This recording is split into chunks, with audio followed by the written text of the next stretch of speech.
하나님의 말씀은 전도서 5장 18절에서 20절 말씀입니다. 봉독해 드립니다.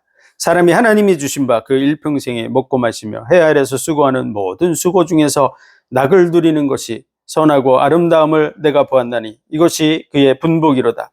어떤 사람에게든지 하나님이 재물과 부요를 주사 능히 누리게 하시며 분복을 받아 수고함으로 즐거워하게 하신 것은 하나님의 선물이라. 저는 그 생명의 날을 깊이 관념치 아니하리니 이는 하나님이 저의 마음에 기뻐하는 것으로 응하심이니라. 아멘. 기도하겠습니다. 하나님의 은혜와 사랑과 복 주신 감사합니다. 이 시간도 하나님이 기뻐하시고 선한 그 뜻 가운데로 나아가는 우리의 삶이 되게 하여 주옵소서. 많은 영혼들이 이 복음의 은혜 속에 세워져 가게 하여 주옵소서. 예수 그리스도 이름으로 감사하며 기도하옵나이다. 아멘. 하나님의 만드신 그 능력과 신성이 만물에 분명히 보여 알게 되나니 그러므로 저희가 핑계치 못할지니라. 이것은 하나님의 심판대 앞에 서게 됐을 때 그 만물을 통해서 만물의 하나님의 능력과 신성이 분명히 보여서 알게 된다고, 그러므로 핑계할 수 없다고 말씀하고 있습니다. 모든 사람들은 하나님 앞에 설 때 핑계할 수 없습니다. 일단 그 세계 속으로 들어가게 될 때, 하나님의 심판대 앞에 서는 그 순간에 핑계할 수 있는 것이 아무것도 없다는 걸 스스로 자각하게 됩니다. 그리고 정말 어마어마한 그러한 두려움과 공포에 사로잡힐 수밖에 없습니다. 하나님이 계시다는 것을 눈으로 보게 되는 시간이 되기 때문에 그렇습니다. 그러나 하나님의 그 심판대 앞에 서기 전에도 인간의 지능으로도 얼마든지 핑계할 수 없다는 부분을 인식할 수 있습니다. 왜냐하면 우리가 보는 모든 세계 하나도 인간이 가지고 태어나서 존재하는 것은 존재하지 않습니다. 인간이 가져온 거 하나도 없습니다. 그렇다고 어떠한 생명체들이 가져온 것이 아닙니다. 모든 만물은 정말 빈손으로 태어났습니다. 그런 속에서 태양도 있고 지구도 있고 우리가 마시는 공기도 있고, 이 모든 환경과 조건이 우리가 만든 게 아니라는 것입니다. 누군가에 의해서 만들어졌다는 것을 인식하는 건 당연한 것입니다. 인간이 가져올 수 있는 사람이 아무도 없기 때문에 그렇습니다. 더더구나 우리가 하나도 가져온 게 없는데 온 우주 만물은 정확한 질서를 가지고 있습니다. 정확한 규칙을 가지고 있는 것이죠. 얼만큼 정확하냐? 그럼 전자시계만큼 정확합니다. 인간이 만든 컴퓨터만큼 정확합니다. 우주가 움직이는 그 시스템 아주 정확하게 움직이기 때문에 해, 달, 별들을 가지고 달력을 만들어서 사용하고 있고, 그 시간이 원자와 전자시계의 그 주기와 같이 정확하기 때문에 얼마든지 시간을 맞출 수 있는 것이죠. 그만큼 정확한 질서 속에 있습니다. 아주 큰 우주도 정확한 질서가 있습니다. 아주 작은 미세한 정말 원자, 전자, 미립자, 소립자 이런 세계도 정확한 규칙과 질서가 있습니다. 그렇기 때문에 인간이 실험을 하면 그 결과가 정확하게 나오는 것입니다. 질서가 없다. 그러면 아무리 실험을 해도 질서가 없기 때문에, 규칙이 없기 때문에 실험이 계속 틀어질 수밖에 없죠. 그래서 질서가 없으면 그럴 수밖에 없습니다.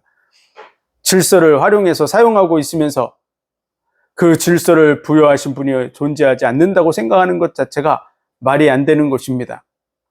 그리고 우연히 어쩌다 이런 말은 정말로 불가능한 것이 어쩌다가 생겼다라는 그런 생각을 하는 거죠. 규칙이 없는 것을 말하는 것입니다. 그러나 정확한 규칙 속에 인간이 살고 있습니다. 인간이 태어나는 것도, 뱃속에 잉태가 되면 오장육부가 만들어지는 것도 제멋대로 막 순서 없이 막 만들어지는 게 아닙니다. 정확한 질서 속에서 순서대로 모든 것이 만들어집니다. 심지어는 우리 뼛속에서 또 몸속에서 만들어진 그런 부분들이 머리카락으로 갈 것은 머리카락으로 가고, 눈썹으로 갈 것은 눈썹으로 가고, 손톱으로 갈 것은 손톱으로 정확히 배달된다고 합니다. 거의 비슷해 보이는 단백질 덩어리들인데, 어떤 것은 계속 달달이 쭉 자라서 이발을 할 수밖에 없는 수준으로 크는 반면에, 눈썹 같은 경우는 그렇게 자라지 않죠. 그리고 손톱 특성이 아주 다릅니다. 그런 정확하게 제자리를 가서 제 위치에 가서 정확히 배치돼서 제 역할을 정확하게 하고 있는 이런 부분의 질서 속에 인간이 존재하고 있는 것이죠. 그러면서 그 질서 속에 있으면서, 너무나 정확하고 오묘한 그런 질서 속에 있으면서 그것을 만드신 분이 없다고 생각하는 것은 정말 억지입니다. 그래서 우리는 하나님을 인정할 수밖에 없는 것이죠. 양심이 있는 사람이라면 하나님을 인정할 수밖에 없습니다. 이 땅에서 억지를 부리고 자기의 이론과 사상을 통해서, 억지를 통해서 하나님이 만든 이 모든 만물을 만드신 분이 없다고 하는 주장을 해서 그 주장을 이긴다고 할지라도 하나님의 심판대 앞에 서게 되는 그 순간에 그의 모든 의지는 다 꺾여질 수밖에 없습니다. 눈으로 봤던 것, 억지를 부렸던 것이 아무 소용이 없는 순간 자신에게 다가온다는 걸 깨닫는 순간이기 때문에 그렇습니다. 사람에게는 영혼의 세계가 있습니다. 그래서 영혼의 세계가 어디 있냐고, 봤냐고 이렇게 주장하는 사람들도 많이 있습니다. 만나보면. 그런데 우리의 영혼이 활동하는 것을 우리는 잘 알고 있습니다. 육체가 누워서 잠자고 있는 속에서도 꿈을 꾸고 어디론가 왔다 갔다 하는 영혼의 활동을 합니다. 영혼의 세계가 있습니다. 어떤 사람들은 그게 뇌의 활동이라고 생각해서 뇌가 전에 있었던 것을 기억해내는 것처럼 생각하는데, 꿈은 그렇지 않습니다. 대부분이 자신이 했던 일이 아닌 것들을 많이 겪게 되는 것을 볼 수 있습니다. 또 가위눌림이라는 그런 활동을 통해서 누군가가 영적으로 자기에게 존재해 오는 것을 느끼는 사람도 있습니다. 더 영적인 세계가 열린 사람들은 귀에 영의 세계 속에서 들려주는 소리가 들리기도 하고 눈에 보이기도 하죠. 그것을 경험하지 못했을지라도 난 평생 경험해 본 적이 없어, 그래서 영혼의 세계는 없어 라고 주장할지라도 때가 되면 100% 다 영혼의 세계로 들어가게 됩니다. 그러므로 영적 세계가 열려서 천국과 지옥이 있다는 것을 확실하게 알게 되는 시간표가 옵니다. 우리는 영혼이 없다고 생각하고 주장하지만 영혼이 있는 사람과 없는 사람을 구별할 수 있습니다. 아주 갓난 애기야 구별하라 그래도 손가락질도 잘 할 수 없는 수준이니까요. 기기도 힘들고 하는 그런 애기들이야 우리가 그 범주에 넣을 수 없습니다. 그러나 지각이 요만큼이라도 발전이 돼 있고 그러면 다 압니다. 영혼이 있는 사람과 없는 사람을 구별 못할 그런 사람은 아무도 없습니다. 왜냐하면 영혼이 몸을 떠나는 순간 그 사람은 죽습니다. 그래서 죽은 사람과 산 사람을 구별 못한다. 그럼 불가능합니다. 심장마비가 걸려서 죽었습니다. 이제 사망 판정이 완전히 났습니다. 영혼이 떠나갔다는 것이 확인이 됐어요. 5분이 지났습니다. 오장육부가 그대로 있어도 죽은 사람 살려낼 수 없습니다. 영혼이 떠나간 인간은 절대 살려낼 수 없습니다. 영혼이 있어야 손가락도 움직일 수 있고 발가락도 움직일 수 있고 활동도 할 수 있고 생각도 할 수 있고 영혼이 있어야 됩니다. 아무리 멀쩡해요, 건강해요, 근육질에 그런 사람도 심장마비로 죽는 그러한 뉴스들이 나오는데 근육질이 아무리 많으면 뭐합니까? 아무것도 움직일 수 없습니다. 손가락도 까딱할 수 없습니다. 우리는 영혼을 느끼면서 살고 있습니다. 내가 그 영혼의 힘을 힘입어서 움직이고 있는 것이죠. 그리고 영혼이 몸을 떠나가는 순간 육체는 아무것도 할 수 없습니다. 그리고 영혼의 세계가 열려져서 그리로 100% 다 들어갑니다. 그러므로 인정하지 않든 인정하든 영혼의 세계가 열려지는 순간, 그리고 천국과 지옥이 하나님이 계시다는 사실을 확인하는 순간, 그는 영원한 절망 속으로 들어갈 수밖에 없습니다. 전도서의 이 말씀을 통해서 우리는 하나님 없이 살아가는 인생, 그 인생은 남아있는 게 절망밖에 없습니다.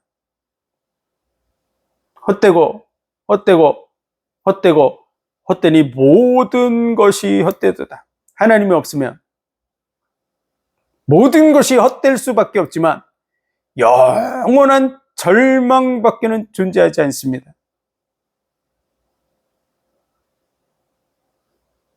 우리는 우리에게 기회가 주어질 때, 가까이 있을 때 그를 찾으라고, 만날 만한 때,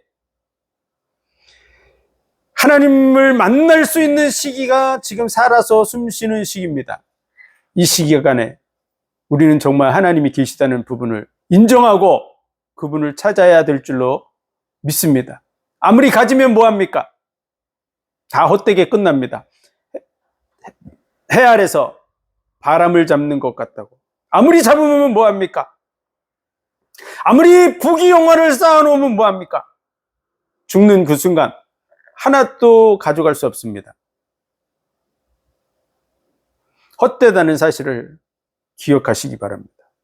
하나님, 천지를 창조하고 내 몸을 만들어서 내가 살 수 있는 모든 환경을 주셔서 지금도 숨 쉬고 있는 것이 우리의 힘으로 살아있는 게 아닙니다. 공기가 없으면 숨 쉴 수 있습니까? 누가 공기를 만들어서 지금 마시고 있습니까? 하나님이 주신 공기를 마시면서 평생 하나님 앞에 감사하지 않은 그런 삶을 살았다면 우리는 숨을 쉬는 그 순간에 하나님 앞에 감사하는 자리로 돌아와야 될 줄로 믿습니다. 하나님 주신 걸 공짜로 마시면서 감사하지 않고 살았기 때문에 그렇습니다. 하나님이 없는 인생은 헛될 수밖에 없습니다. 우리는 하나님을 만나야 될 줄로 믿습니다. 전도서의 결론은 일의 결국을 다 들었으니 그를 경외하고 그의 명령에 순복할지어다.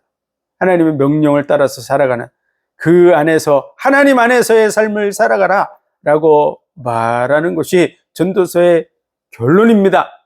그러므로 우리는 전도서를 통해서 주는 이 말씀을 잘 기억하고 하나님을 찾아야 될 줄로 믿습니다.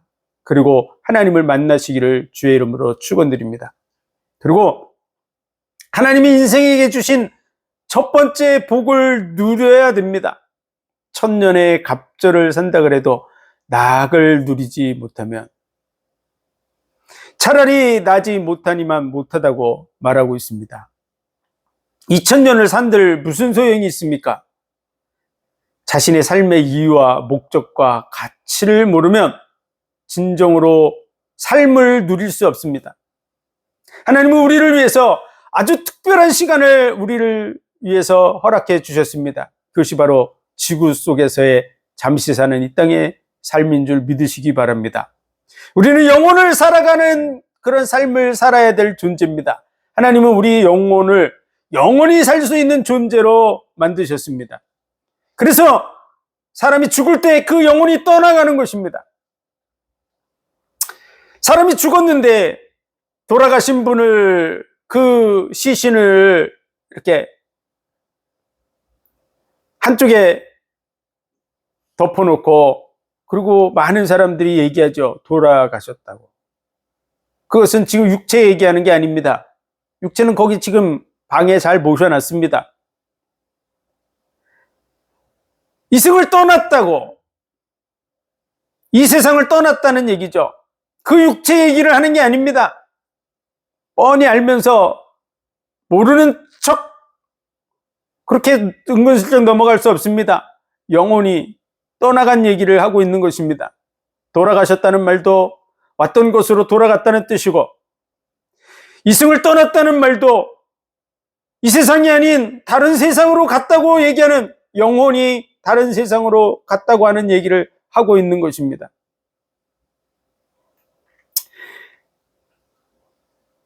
자신의 입으로 그런 얘기를 하면서도 하나님이 없다고, 영의 세계가 없다고 그렇게 주장하면 결국은 영원한 멸망이 다가올 때 그때 핑계할 수 없습니다. 하나님이 우리를 위해서 특별한 시간을 준비했는데요, 우리의 삶을 위해서 온 우주 만물을 창조하셨습니다. 어떤 영화, 잘 만들어진 영화 그러면 얼만큼 투자됐느냐, 이런 부분들이 올라와 있는데요, 한 3조 원 정도 투자된 그런 영화들이 있더라고요. 어마어마하게 투자했죠. 많은 투자를 했어도 뭐 한 3천억을 투자해도 엄청난 투자를 한 겁니다. 근데 3조 정도 투자했다. 그럼 정말 대단한 거죠. 주인공들을 위해서도 투자했겠지만 뭘 위해서 많이 투자하냐 그러면 그 영화의 배경을 설정하고 하는 그런 부분 때문에 엄청난 투자를 하는 거죠. 그래서 좋은 영화를 만들어 간다고 하는 것이죠. 그런데 하나님은 우리 인생, 영원 속에서 영원을 누릴 우리 인생을 위해서 3조 원 정도를 투자한 게 아닙니다. 우리의 배경을 위해서 온 우주 만물을 다 창조하셨습니다. 저 하늘에 수많은 은하수들, 수많은 별들을 다 우리를 위해서 만들었다는 사실을 믿으시기 바랍니다. 하나님이 얼마나 우리를 위해서 투자하셨는지, 우리 인생을 얼만큼 존귀하게 여기고 계신지 그 부분을 인지해야 됩니다. 그랬을 때 내 인생이 얼마나 가치가 있는지, 내가 그냥 아무렇게나 살다가 떠나갈 인생이 아니라는 사실을 알아야 됩니다. 한 번밖에 없는 삶을 정말 어마어마한 가치 속에서 현재를, 지금 이 시간을 보내고 있다는 걸 알 때 우리는 그 시간을 정말 귀중하게 생각할 수 있습니다. 그리고 그 순간순간을 즐길 수 있는 것이죠. 부모님이 나를 위해서 한 10억을 들여가지고 어디 해외여행을 보내주고 훈련을 보내고 있다 그러면 그 마음을 알면 자세가 다르죠. 부모님이 나를 위해서 한 10억을 투자해서 나의 지금 여행을 준비하셨다 그러면 그 시간이 얼만큼 소중한지를 알고 그것을 정말 노트에 적어가면서 정말 많은 고생들도 좋은 경험으로 그렇게 삼아갈 것입니다. 사람들과의 만남도 정말 특별한 만남으로 만들려고 노력해 나갈 것입니다. 우리를 위해서 모든 만물을 다 창조하실 정도로 해, 달, 별들 뿐만 아니라 우리 주변에 있는 나무와 꽃들과 새와 나비와 매미 이런 물고기 이런 환경들을 다 만드신 것이죠. 하늘도 만들고 땅도 만들 때 사람이 거하게 하시려고 만들었다고. 창세기 1장에 보면 모든 만물을 다 지으시면서 좋았더라, 좋다고 말씀합니다. 좋다고. 그리고 사람을 그곳에 딱 갖다 두시고 심히 좋았다고. 우리 때문에 다 만들어 주신 것입니다. 그래서 이 모든 것을 다스리고 정복하라고 복을 주셨습니다. 인간에게. 그것이 우리의 가치예요. 그런데 하나님이 말하는 우리 인생의 가치는 이런 만물과 비교할 수 있는 그런 수준의 가치가 아닙니다. 천사들보다 귀한 존재로. 하나님이 직접 자기의 영광을 취할 것으로 여기지 아니하시고 종의 형상을 입어 우리와 같이 이 피조물의 형상을 입고 이 땅에 오셨습니다. 그분이 예수 그리스도예요. 그래서 자기 땅에 오매 영접하지 않았으나 영접하는 자, 곧 그 이름을 믿는 자들에게 하나님의 자녀가 되는 권세를 주신 줄 믿습니다. 그분이 바로 예수 그리스도예요. 그래서 이 땅에 오셔서 우리의 죄와 허물을 다 담당해 주신 줄 믿습니다. 우리가 망할 길을 하나님이 제거해 주셨어요. 그래서 누구든지 믿기만 하면 그 은혜 속으로 들어갈 수 있도록 문을 열어 놓으셨습니다. 하나님이 우리에게 부여한 가치는 만물과 비교할 수 있는 수준이 아닙니다. 자기 생명을 내어줌으로 자기 생명같이 존귀한 자로 우리를 존귀케 하셨습니다. 그 가치 속에 이 땅의 삶이 존재하는 거예요. 영혼을 누리게 하시려고 하나님이 준비한 것은 영원한 것입니다. 그 영원한 것을 진정으로 복되게 누리게 하시려고 완전한 것을 준비하신 분입니다. 하나님은 원래 완전하신 분입니다. 그래서 우리에게 완전한 복을 주시려고 하는 것이죠. 그런데 그 완전한 복을 그냥 통째로 주면 그 가치를 모르는 것이죠. 좋은 것과 나쁜 것을 비교해 본 사람만 진짜 좋은 것을 이해하고 감사하며 행복해 할 수 있습니다. 진짜 맛있는 음식을 먹어보고 똑같은 음식인데 짜장면 집들이 한 10집이 있는데 그 중에 진짜 맛있게 하는 요리사가 만든 짜장면을 먹어보고 진짜 맛없는 짜장면을 먹어봤을 때 야, 그 진짜 맛있는 짜장면을 먹으면서 야, 이게 진짜 맛있다. 그렇게 생각하고 감사할 수밖에 없는 것이죠. 마찬가지입니다.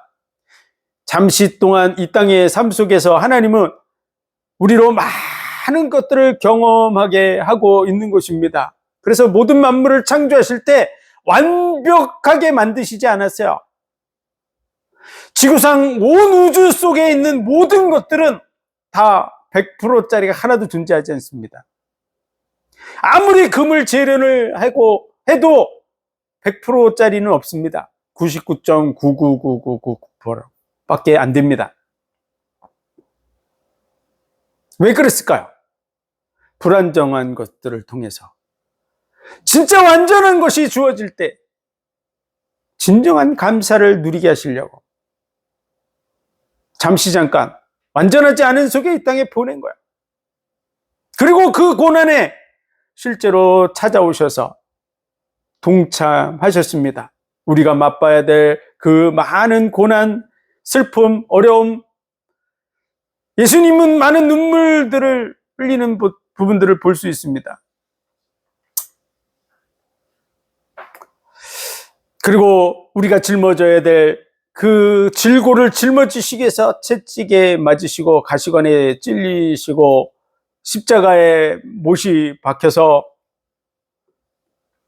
6시간 반의 그 고통 속에서 우리를 하나님의 자녀로 거듭날 수 있는 길을 열어주셨습니다. 그것이 하나님이 우리에게 부여한 가치예요. 그 일을 통해서 하나님이 우리를 얼만큼 존귀히 여기고 얼만큼 사랑하고 계신지를 보여주고 있는 것입니다. 그래서 하나님이 부여한 가치를 이해하고 삶을 볼 수 있는 눈이 열려야 삶이 누려지게 됩니다. 삶 자체가 낙이 될 수 있습니다. 이게 지금 1,000억 투자한 훈련이야 이렇게 할 때 그 훈련 자체를 열심히 임하는 것이죠. 나 때문에 지금 1,000억이 투자됐어. 그래서 훈련하는가 최고의 강사를 부른 거야 저분이. 그렇게 하면 그 대할 때도 다르죠. 훈련도 다르죠. 나를 위해서 여기 있는 모든 음식들이 다 최고급이야. 그러면 먹는 것도 다르죠. 우리를 위해서 모든 것이 지금 움직여 나가고 있는 줄 믿으시기 바랍니다. 모든 환경이 일제히 움직이고 있는 거야. 때가 돼서 하나님의 나라에 가서 되돌아볼 때 그 사실을 확인하게 됩니다. 지금도 차를 타고 오면서 교통사고가 안 나고 왔습니까? 그렇다면 하나님이 천사들을 통해서 다 이리저리 다 움직여 가게 해서 사람들의 마음도 움직이고 생각도 움직이고 모든 부분들을 종합해서 움직여서 사고가 안 날 수 있는 그러한 환경을 허락해 주신 줄 믿으시기 바랍니다. 내가 잘해서 된 줄로 하는 것은 착각입니다. 내가 살아서 내가 지능이 있어서 한 것 같지만요, 순간적으로 테이프만 딱 꺼도 바로 사고 납니다. 하나님이 은혜를 주시기 때문에 그 속에 있는 줄 믿으시기 바랍니다. 내 인생의 가치, 하나님이 부여한 가치를 알아야 됩니다. 첫 번째. 두 번째는 가치뿐만 아니라 이 땅에 이유가 있기 때문에 보낸 것이거든요. 그 이유를 알아야 됩니다. 그 이유는요, 영원한 것을 누리게 하시려고, 완전한 것을 누리게 하시려고. 너희는 여호와의 선하심을 맛보아 알지어다. 그에게 피하는 자는 복이 있도다. 진짜 나와 함께 하시려고 하는 그 하나님이 얼만큼 선한 거를 사실적으로 확인하고 이분이 정말 나의 주님이시구나. 이분만이 내가 믿을 수 있는 분이구나. 이분 안에 들어가야 되겠다라고 하는 자가 글로 피하는 것이죠. 그 날개 그늘 아래로 피하는 줄 믿습니다. 그걸 깨닫는 자가 복된 줄 믿습니다. 영원한 것, 완전한 것을 주시려고. 존재의 이유와 가치와 목적을 이해할 때 삶 자체를 누릴 수 있습니다. 그것을 표현한 것이 먹고 마시는 중. 하나님이 주신 바 그 일평생이라는 단어가 모든이라는 단어와 요미라고 하는 모든 날이라고 하는 단어를 합쳐서 그렇게 해석한 겁니다. 모든 날, 평생의 모든 날을 우리는 먹고 마시면서 살죠. 못 먹어도 피죽이라도 끓여 먹으면서 삽니다. 그래서 이게 먹고 마신다는 표현은요, 시적으로 표현할 때 그런 부분을 평생을 얘기할 때 그런 표현을 하는 것이죠. 늘 먹고 마시면서 평생을 지내니까. 그래서 먹고 마시는 중에 낙을 누리는 것이죠. 인생 자체가 존귀 속에 있다는 걸 깨닫는 자만 인생의 진정한 낙을 누릴 수 있습니다. 그러한 자신의 존재 이유와 목적과 가치가 얼마나 큰지를 제대로 이해한 사람, 하나님이 부여한 그 은혜와 사랑을 제대로 이해한 사람만 두 번째 낙을 제대로 누릴 수 있습니다. 그 두 번째 낙은요, 해 아래서 수고하는 모든 수고 중에 낙을 누리는 것이라고 말하고 있습니다. 해 아래서 수고하는 모든 수고. 그게 이 땅의 삶을 얘기하는 것이죠. 천국에 가면 해도 필요 없고 달도 필요 없습니다. 해 아래서 사는 이 땅의 삶 속에서 모든 사람들은 수고하며 살아가는데, 이 수고라는 단어는요, 아말이라는 단어인데 그냥 열심히 일한다 이런 수준이 아닙니다. 많은 고난을 당하는 그런 의미들을 담고 있는 것이죠. 그래서 잠깐의 이 땅에서의 삶에 대해서 하나님은 눈물 골짜기를 통과한 것 같다고 말하고 있습니다. 눈물 골짜기. 우리 인생은 태어날 때부터 울면서 태어납니다. 갓난아기가 울면서 태어난 거죠. 응애하고 울면서 태어나서 죽을 때는 많은 사람의 눈물 속에 떠나갑니다. 그것이 인생이죠. 불티가 위로 나른같이 불티는 다 위로 올라갑니다. 연기를 타고 그 열기를 타고 올라가죠. 당연한 것이죠. 자연스러운 것이고 당연한 것입니다. 마찬가지로 인생은 고난을 위해서 났다고, 불티가 위로 나른같이 고난을 위해 났다고. 사는 것 자체가 고난입니다. 어떤 사람은 먹는 것이 힘들다. 뭐 이런 사람도 있죠. 살아 숨쉬는 것도 힘들다고 하는 사람도 있습니다. 일하는 거 힘들어. 그러는 사람도 있지만 사는 것 자체가 힘들죠. 아침에 눈 뜨는 것도 힘겹게 느끼는 사람도 있습니다. 어쨌든 인생 살아간다는 것 자체가 피곤하고 힘들고 그런 그 모든 수고, 해 아래서 수고하는 모든 수고가 어떻게 낙이 될 수 있습니까?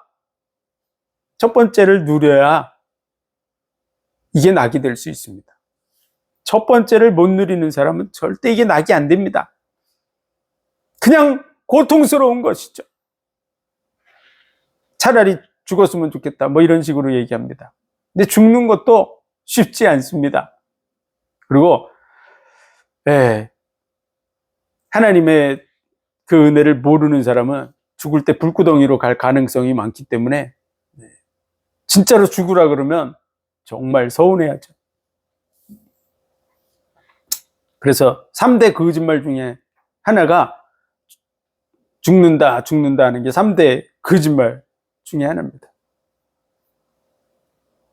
지옥이 눈앞에 있게 될 것이기 때문에 죽는 거 쉽지 않습니다. 어쨌든 두 번째, 수고하는 중에 낙을 누리는 것은 첫 번째 복을 누려야 됩니다. 그래서 첫 번째 복을 끊임없이 묵상해야 됩니다. 그래야 내 것이 됩니다. 아무리 지식적으로 알고 있어도 그것이 내 것이 되기 위해서는 신명기 30장 14절 말씀과 같이 말씀이 매우 가까워서 내 입에 있고 마음에 있으면 행할 수 있느니라. 삶이 된다는 얘기죠.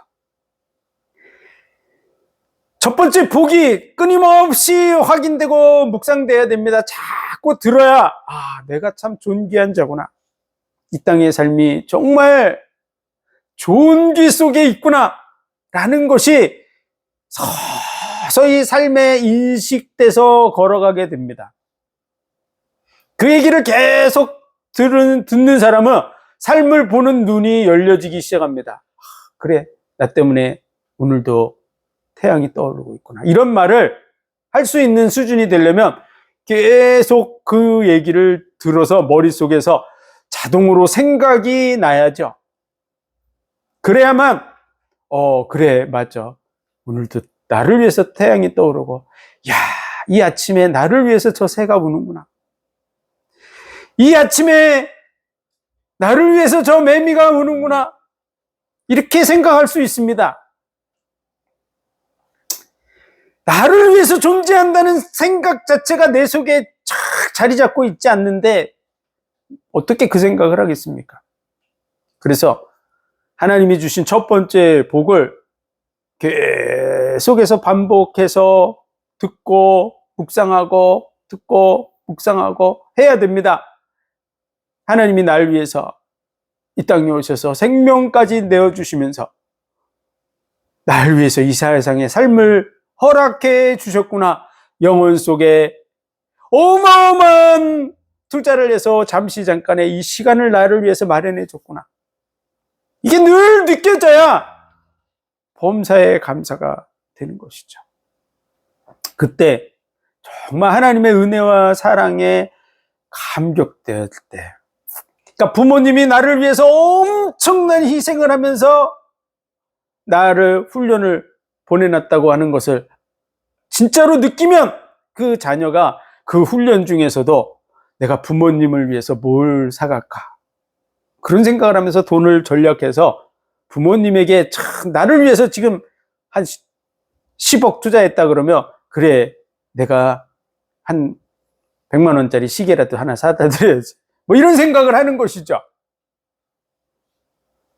왜 나를 이런 곳에 보냈어? 원망하고 불평하고 투덜대고 그런 아들이 무슨 부모님에게 그 먹을 거 안 먹고 100만 원짜리 시계 사가겠습니까?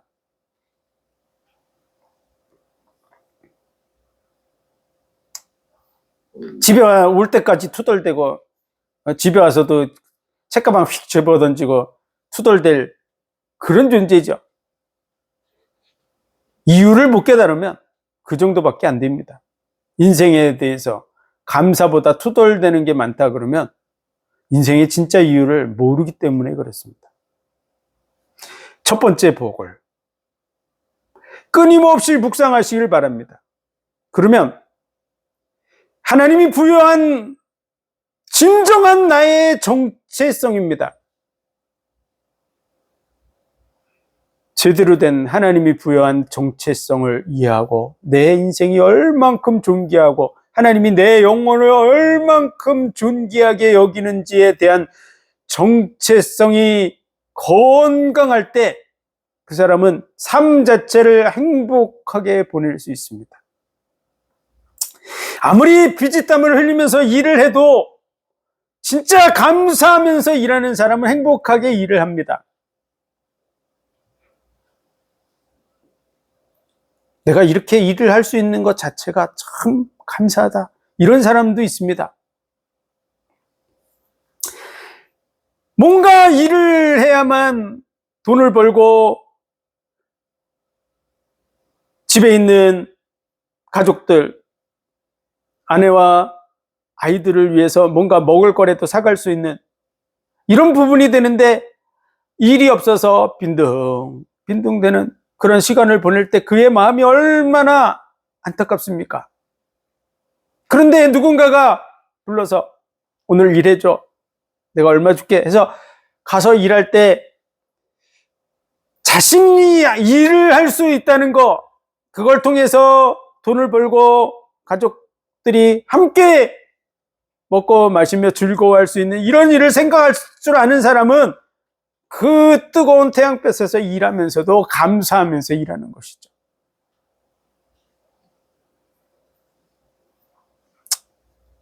진짜로 하나님이 주신 그 은혜와 사랑을 감사함으로 누릴 수 있는 그러한 눈을 열어야 될 줄로 믿습니다. 첫 번째 복을 누리셔야 돼요. 그래야만 수고가 행복해질 줄 믿으시기 바랍니다. 아말이라는 단어가 단순히 그냥 땀을 흘리는 수고 정도가 아니라 많은 노력, 고통 이런 의미를 담고 있는 단어인데요. 그것이 어떻게 행복해질 수 있습니까? 그러면 첫 번째 복을 제대로 누려야 그걸 하는 것이죠. 첫 번째 복을 누릴 때 하나님이 부여한 가치가 이 속에 있다. 이걸 위해서 하나님이 나를 이곳에 보냈다. 이곳에 하나님도 동참하셨다. 이런 사실을 알 때 하나님을 위해서, 하나님을 인해서 감사하면서 낙을 누릴 수 있습니다. 두 번째로는요, 이 고난의 시간, 이 수고의 시간, 이 부분을 통해서 나 자신이 완성돼 가기 때문에 그렇습니다. 영혼을 누릴 수 있는 존재로 내가 만들어지는 시간이야. 내 수고가 나를 만들어가고 있는 거라는 것을 깨달을 때 그 수고를 감사할 수 있습니다. 지금 내가 나를 만드는 건 나를 정금과 같이 다듬어가는 시간이야 라는 걸 깨닫고 그 일을 할 때 그 자체를 감사할 수 있습니다. 그리고 수고할 때 꼭 필요한, 정말 수고가 나게 되는 거에 필요한 게 뭐냐? 그러면 보람과 가치를 느껴야 됩니다. 내가 하는 것에 대해서 보람과 가치를 발견해야 될 줄로 믿습니다. 그리고 인간적으로는 보람을 느끼고 가치를 느낄 때 낙을 누릴 수 있습니다. 사명적으로는요, 하나님이 나를 위해서 전부를 투자하셨는데요, 나는 주를 위해서 무엇을 할 수 있을까? 정말 하나님의 은혜와 사랑을 깊이 깨달은 사람이라면 반드시 그 생각을 하게 됩니다. 부모의 사랑을 깊이 깨달은 자가 내가 부모님을 위해서 뭘 해다 드릴까? 이 생각을 하는 것처럼 하나님의 은혜와 사랑을 깊이 깨달은 자는 내가 하나님을 위해서 뭘 할 수 있을까를 생각하게 돼 있는 거죠. 그게 아주 정상입니다. 지극히 정상적인 사람이라면 당연히 그것을 생각할 수 있습니다. 그래서 그것을 생각할 때 꼭 기억하게 되는 게 뭐냐면 바로 사명입니다. 사명. 한 번밖에 없는 삶. 나는 주를 위해서 뭘 하면서 살아갈까?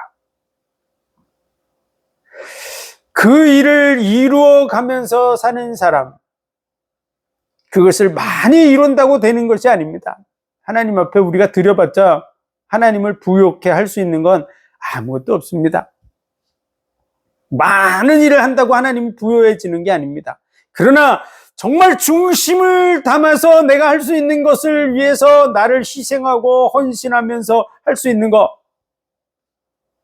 그 마음을 드릴 줄 알아야 됩니다. 그 마음을 드리면서 수고할 때 그 자체로 낙을 누릴 수 있습니다. 그리고요, 진짜 하나님이 원하시는 게 있어요. 영적으로는. 왜 이 세상에 삶을 허락하셨을까요? 그것은 거룩하고 흠이 없는 하나님의 아들들이 되게 하시려고 보내셨다고 말씀하고 있습니다.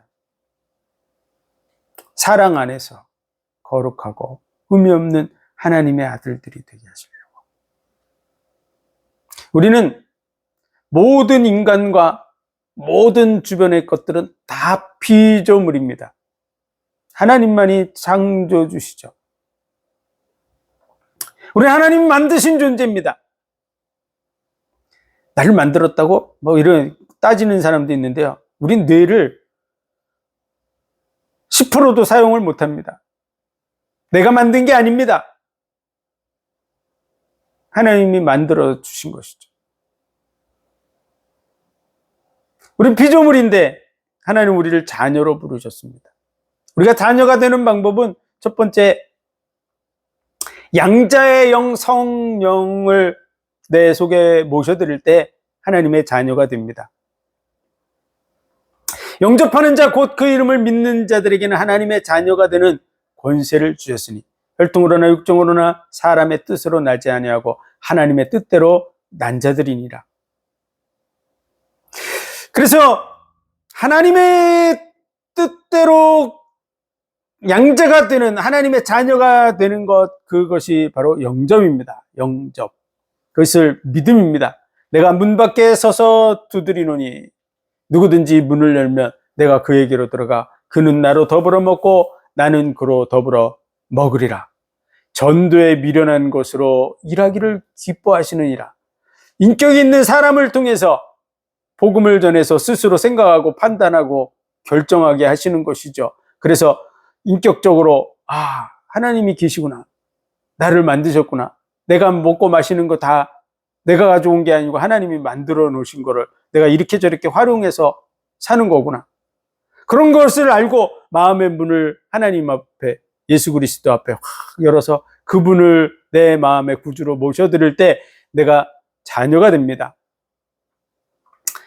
그 자녀가 됨이 신앙의 아주 초기에 이루어지는 것입니다. 이 자녀됨을 통해서 실제로는 신앙생활이 시작되는 것이죠. 그것을 거듭남이라 그럽니다. 거듭남. 하나님의 자녀로 다시 태어난 것이죠. 영적으로 태어난 것입니다. 육신적으로는 육친의 부모를 통해서 태어나지만 영적으로 내가 태어나는 그 순간이 언제냐? 그럼 예수 그리스도를 구주로 영접하는 순간입니다. 신앙의 아주 초기죠. 초기. 자녀가 됩니다. 양자의 영을 받았으므로 하나님을 아바 아버지라고 부르시느니라. 그런데 법적으로 하나님의 법 속에서 양자가 됐다고 할지라도 그의 마음이 진짜 자녀가 되는 것은 많은 과정과 시간이 필요합니다. 그래서 하나님이 원하는 것은 그러한 법적으로 자녀의 수준을 넘어서서 진정한 자녀가 되기를 원하고 계십니다. 그것이 로마서 8장에서 설명해 주고 있는 것이죠. 피조물들의 고대하는 바는 하나님의 아들들이 나타나는 것이고 그의 영광에 참여하는 것이라고 말하고 있고요. 성령의 처음 익은 열매를 받은 우리들도 속으로 탄식하며 양자되고 우리 몸의 구속을 기다리느니라. 하나님이 미리 정하신 자들로 자기의 아들들이 되게 하시려고 미리 정하셨다고. 하나님의 아들들이 되게 하시려고 모든 것이 합력해서 선을 이루어 가고 있고 성령께서도 돕고 있고 하나님도 위하고 계시고 예수 그리스도도 돕고 계시다고 말하는 것이 로마서 8장의 내용입니다. 어떤 자녀요? 중심이 하나님의 자녀가 된 자녀. 예수 그리스도가 하나님의 아들로서 하나님의 마음을 100% 이해하고 그분 앞에 자녀로서의 역할을 담당하셔서 이 땅에 오셔서 그 모습을 보여주셨던 것과 같이 예수님의 마음을 닮은 진짜 아들의 중심을 가지기를 원하고 계신 줄 믿습니다. 그게 하나님이 원하시는 거야. 사랑 안에서 거룩하고 흠이 없는, 거룩하고 구별되고 부족한 것이 없다 그 말이죠. 진짜 아들을 원하세요. 그 일을 위해서 이 세상에 보내서 경험하게 하고 있는 것이고 그리고 하나님께서 보여줄 수 있는 걸 다 보여주신 거야.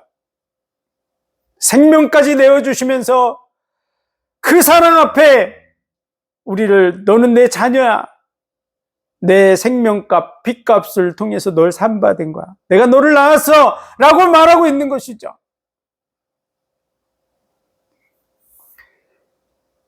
그 일을 향해서 수고하는 뭔가 땀을 흘리고 고통을 겪어가면서 그 길을 걸어가는 하나님의 자녀됨의 길을 위해서 현재의 고난은 장차받을 영광과 좋게 비교할 수 없다고 하는 그 말씀처럼 그 고난을 기쁨으로 받아들일 수 있는 수준이 돼야만 수고함을 낙을 누릴 수가 있습니다.